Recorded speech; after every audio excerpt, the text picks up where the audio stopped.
Good morning, and welcome to our second Sunday in Lent as we can continue our study. I had a hard time with this one because today is shoes. And not so much because I'm not a shoe person. My husband is a shoe person, not me. But because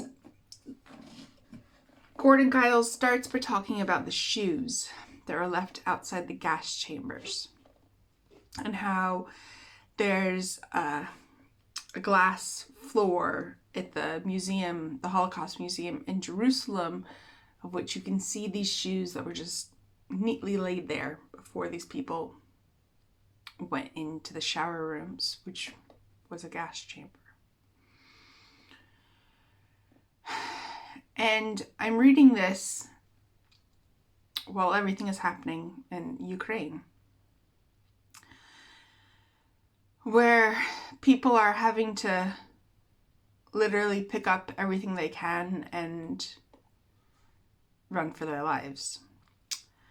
When we are at the point where nuclear countries are puffing their chests, where people are being wiped out at the drop of a bomb.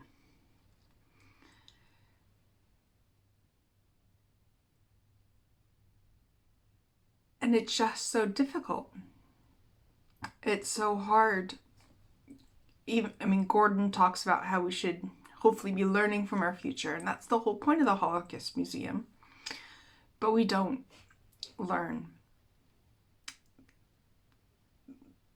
As humans, we continue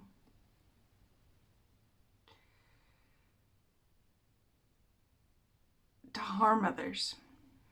And he talks about how shoes sort of, the further journey. We're born barefoot and die barefoot.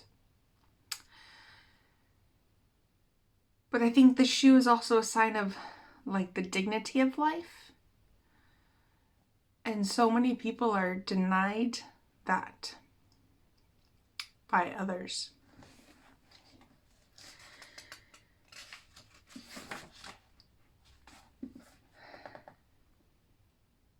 He talks a lot about, the average person owns 20 pairs of shoes.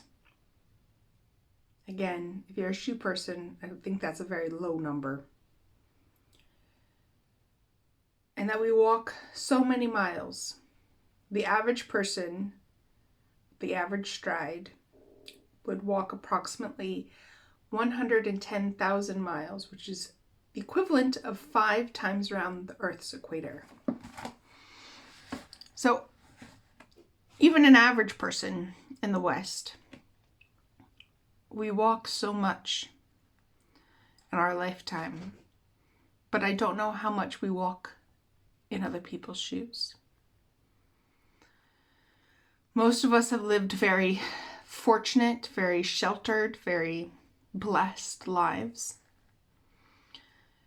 We haven't had to flee from anywhere. We haven't had to face imminent threat to where we live or our family.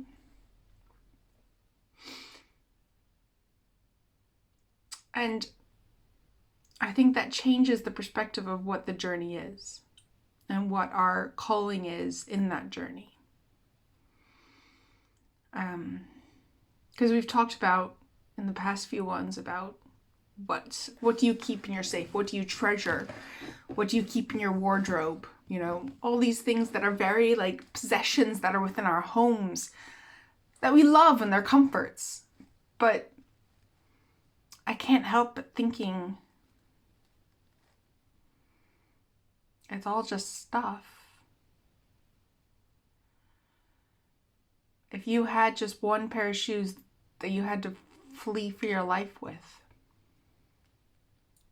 if you were forced to take those shoes off and enter into a shower that you never entered out of,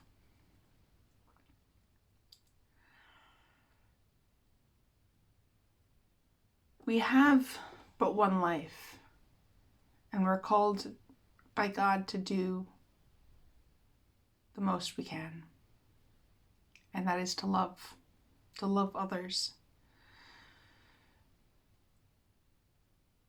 So, on this Sunday, as we continue on our journey toward the cross and toward resurrection, maybe the simple task that you can do is look at your shoes and see how many you still need. Can you give some away to people who need them? Do you have more than 20? How many do you actually wear? How can we let everything that we do in our life, including the things on our feet, be symbols and signs of how we love others?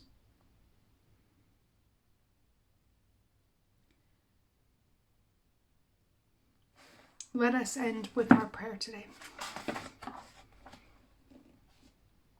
O Christ, our righteous judge, we bear our souls before you in humble recognition of our need of mercy and grace. Grant that as we run the race of faith, we may find sure footing on the road and lay before us until we reach our final destination and see you face to face. Amen.